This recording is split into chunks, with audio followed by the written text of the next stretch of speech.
Liwat na naman na magiging energetic as in exciting ang sports scene sa Bicol sa pagbabalik kanako Bicol Cup. Kasuudma, nagtiripon ang mga players as in coaches kan teams na kabale sa Camarines Surleg kanako Bicol Cup. Disiplina sa kawat, ang balon kang Team Naga sa pamamayo ni Coach Nuki. Sabi niya, ipapahiling na ang resulta ng disiplinadong training.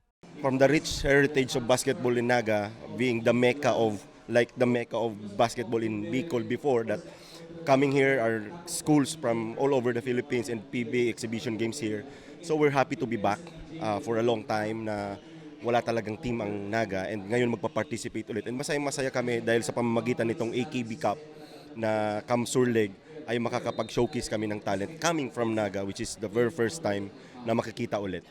Maging ang players na marepresentar kan kanya-kanyang banwaan, day mapugulan na ma-excite sa kompetisyon. Asigurasyon kan mga players, papahilingan ninda ni magayon na laban ang publiko. Ang masabi ko lang po sana kumbaga kung ano po mga rules po, gibuhin tala po ning ayos. Kawat lang ning magturugang, iyan lang po. Para sa akin as a player, sobrang excited ako. Sobra yung excitement ko, grabe. Kasi alam mo, minsan lang 'to eh. Sobrang papasalamat kami sa Ako Bicol kasi from Albay nila dito sa Camsor. Ini ang panduwang leg kanako Bicol Cup na enot na ginibos sa Albay. Kabali sa kompetisyon ang 37 banwaan as in syudad sa Camarines Sur na may kanya-kanyang team. Actually, maraming salamat po sa Ako Bicol.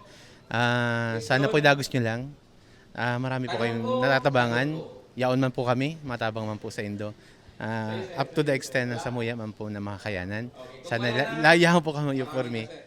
Sigon sa Ako Bicol Cup Organizing Committee, maawot nindang maging magayon ang dalagan kan pakawat na obheto kan pigkundusir na player and coaches orientation and briefing. Lahat naman sasali, abangan nyo na lang sa March 19 yung opening namin. Good luck po sa lahat ng teams na sasali. Sa masunod na bulan, nakatalaan ng magsikad ang Ako Bicol Cup Camarines Surleg.